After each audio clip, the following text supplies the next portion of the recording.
Olá, aqui é Renata Machado, sou nutricionista da UFRJ, estou na coordenação do Sistema Integrado de Alimentação e estou aqui para conversar com vocês com um tema que eu acho que é muito legal, para a gente conversar sobre vegetarianismo e veganismo. E para bater esse papo com a gente, eu convidei a nutricionista Lara Araripe, ela é mestre em saúde ambiental. Lara, muitíssimo obrigada por ter aceitado esse convite de bater esse papo com a gente. Seja muito bem-vinda. E vamos conversar. Vamos Eu que conversar. agradeço, Renata. Eu que agradeço. Adoro falar sobre esse tema, então pode me chamar sempre. Vamos lá. Então, fala pra gente um pouquinho qual é a diferença entre vegetarianismo e veganismo. Então, a diferença é que o veganismo, ele envolve vários aspectos que não só a alimentação. O vegetariano, ele se preocupa mais com o aspecto relacionado à alimentação. Então, dentro do vegetariano, tem o vegetariano estrito, que ele não consome carnes e também não consome nenhum outro ingrediente de origem animal. E tem o ovo-lacto vegetariano, que ele não consome carnes, mas ele ainda consome ovos, laticínios e outros ingredientes de origem animal. O vegano, ele é, como eu falei, é um aspecto muito mais amplo. Então, ele é diferente do vegetariano estrito, porque o vegano, ele também se preocupa com vestuário, ele se preocupa com lazer, então ele não frequenta zoológicos e aquários, por exemplo, né? Nada que tenha confinamento animal. Ele se preocupa com cosméticos e maquiagens, por exemplo. Então, é uma filosofia de vida, é muito mais amplo do que o vegetarianismo estrito. Então, o vegano é mais do que só a questão do alimento, de não consumir o alimento de origem animal. Vai além disso. Isso, ele busca excluir dentro do possível e do praticável todas as formas de exploração animal. Legal. E dentro dos nossos restaurantes universitários, como é que funciona essa questão de opção de refeições? Então, no RU, a opção ela é vegana, né? Ou melhor, o termo mais correto seria opção vegetariana estrita. Mas, para a gente não usar esse termo longo e também para não ter uma confusão, né, para as pessoas não acharem que tem ingredientes animais na opção, então a gente preferiu chamar de opção vegana. Isso foi um processo, né, porque lá em 2012, quando a gente implantou a opção vegetariana nos restaurantes universitários da UFRJ, a gente, por vezes, usava ingredientes de origem animal, né? Como leite, creme de leite, ricota. Mas, a partir de uma demanda dos alunos, a gente preferiu usar uma opção 100% vegetal, porque, afinal de contas, a opção vegana ela contempla também os vegetarianos, enquanto o contrário não acontece. Então, aquele que consome alimentação vegana nos RUs, ele pode ter a segurança que ele não vai estar consumindo nenhum alimento de origem animal. Sim, a opção vegana ela não contém nenhum ingrediente de origem animal. Podem ficar tranquilos. E qualquer um pode escolher essa opção ou somente a pessoa que é vegetariana ou vegana? É livre, assim, Não, porque eu não queira comer carne hoje. é livre. Qualquer aluno pode optar pela opção vegana, tá? Até por uma questão de alergias alimentares mesmo. Então, pode ser que tenha algum aluno que não seja vegetariano, mas que ele não consuma leite, por exemplo. Então, se tiver algum molho com leite no prato principal, ele pode optar pelo prato vegano. E também por uma questão de gosto, né? Ou às vezes o prato vegetariano está mais atrativo, por exemplo, ou às vezes um aluno que tenha, por questões religiosas, que não coma carne suína, ele pode optar pelo prato vegano também. Então, qualquer aluno pode fazer a opção vegana. Então, essa opção vegana, de alguma maneira, ela passa a ser uma opção mais inclusiva, né? Alguém que tem alguma alergia, alguma preferência alimentar, de alguma maneira pode estar contemplada ali, né? Isso, foi uma forma da gente contemplar todos os alunos, tanto os alérgicos como também os vegetarianos e os veganos. Em média, qual o percentual de pessoas que procuram essa opção durante as refeições? Essa pergunta é legal, mas é muito variável, né? Depende muito do que é oferecido no dia, tanto no prato vegano como no prato principal. Então, a gente tem alguns pratos que tem 30% de aceitação, né? Então, isso é bem alto. E como, por exemplo, o escondidinho, o bobó vegetariano, alguns bolinhos, alguns hambúrgueres, né? Tem uma aceitação maior. Enquanto que outros pratos têm uma aceitação bem mais baixa, né? Proteína de soja, por exemplo, algumas caçarolas ficam em torno de 15%, às vezes 20%. Então, é bem variável. E a gente sabe que o planejamento dietético é extremamente complexo, né? Como é que é feito o trabalho? Como é que se faz um planejamento desse cardápio vegano? Bom, existe uma comissão de planejamento dietético, né? E da qual eu faço parte, formada por nutricionistas da UFRJ, e a gente usa alguns critérios de qualidade para elaborar esse cardápio. O primeiro critério seria o equilíbrio energético e nutricional, que nada mais é do que a gente harmonizar carboidratos, proteínas e lipídios dentro daquela mesma refeição, para a gente não pecar nem pelo excesso e nem pela falta. Vou dar um exemplo aqui para deixar mais ilustrativo.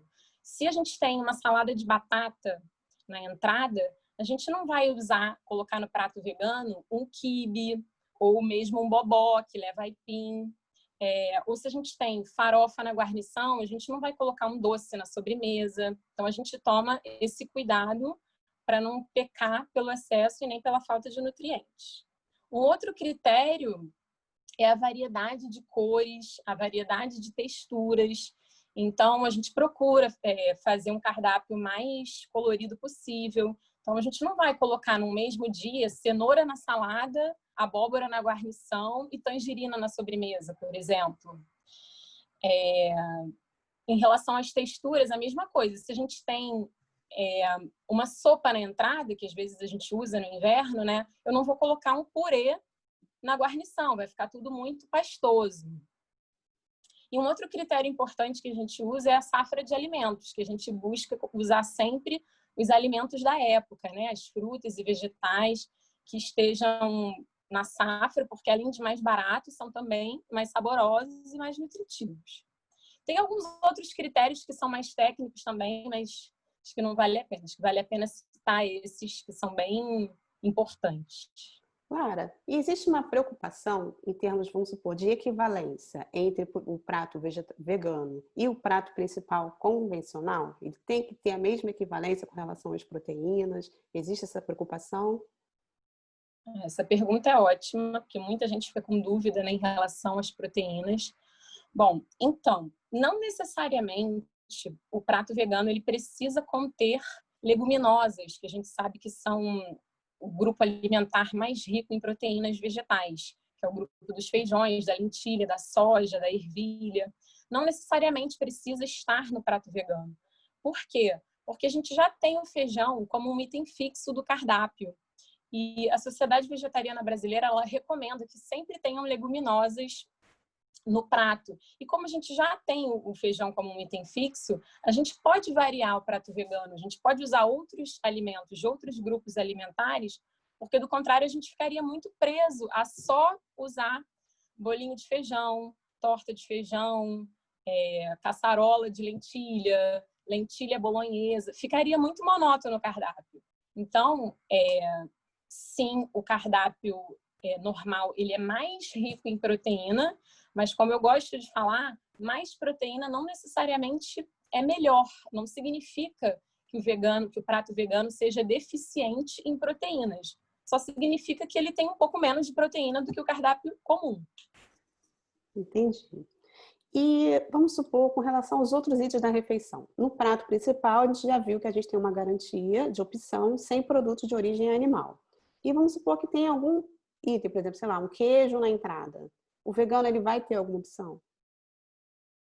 Sim, o vegano ele sempre tem opção. Então, toda vez que em algum dos itens do cardápio existe algum ingrediente animal, como você falou, queijo, ou como um leite num purê, ou um doce de leite na sobremesa, toda vez vai ter opção vegana nos bastidores, né? Então, nem sempre essas preparações estão expostas, até por uma questão de espaço mesmo, mas o aluno ele sempre pode solicitar para um dos funcionários, que a gente sempre vai ter opção. E não só os veganos, mas também quem tem alergias, né? Então, às vezes a pessoa até come carne, mas ela não quer Ela não pode, né, comer um purê de batata contendo leite. Ou por uma questão de saúde mesmo. Às vezes a pessoa não quer comer o doce de leite, ela quer a fruta. Então, as pessoas sempre podem solicitar aos funcionários.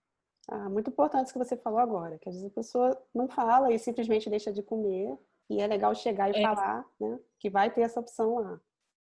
Muita gente não sabe, acaba não pegando, né? Mas é importante a gente divulgar que os alunos podem sim fazer essa solicitação para a gente. E agora uma pergunta sobre o ponto de vista da saúde. É saudável uma dieta vegetariana ou vegana? Sim, uma dieta vegetariana e vegana, ela é totalmente possível e saudável, inclusive em todas as fases da vida, não só na fase adulta.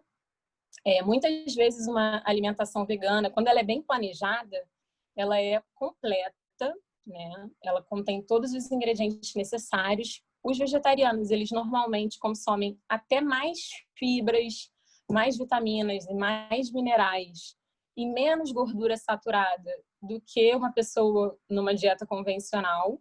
Agora, só é importante dizer que realmente a dieta precisa ser variada, precisa conter todos os grupos alimentares, não pode ser uma pessoa que coma mal, que não coma frutas ou que não coma feijões, por exemplo, aí sim a pessoa vai ter problemas. Mas essa preocupação também existe nas pessoas que comem carne, né? Sim. E conta pra gente quais são os pratos preferidos da galera, quais são os campeões de bilheteria e qual que você gosta mais, qual é o seu favorito? Olha, vou começar pelo meu favorito. O meu favorito é a moqueca de banana da terra. Nossa, eu amo, acho deliciosa.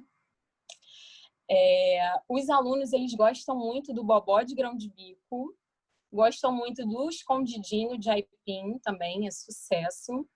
E tem alguns bolinhos e croquetes quando é fritura, né? A gente quase não faz fritura no RU, mas quando tem, eles adoram. Acho que são esses os principais. Lara, eu queria te agradecer muitíssimo. Adorei conversar, bater esse papo com você. E para finalizar, eu queria saber se você tem uma dica legal para deixar para a galera aí. A minha dica é que os alunos variem sempre a alimentação, né? Que eles não fiquem só limitados ali às carnes. Eu acho que a dieta vegetariana e vegana, ela acaba ampliando o nosso leque, né? Ela acaba exigindo que a gente seja mais criativo, então a gente acaba variando mesmo muito mais a alimentação. Então a minha dica é essa, variem bastante, e inclusive para os não vegetarianos. Experimentem as preparações veganas do RU, deixem o preconceito de lado, não precisem virar vegetarianos, mas optem pela opção é ótimo, mas optem também pelo prato vegano. Isso aí. Lara, muito obrigada. Obrigada a todo mundo que assistiu com a gente até aqui agora. Valeu. Obrigada a você. Tchau, tchau, gente. Até a próxima.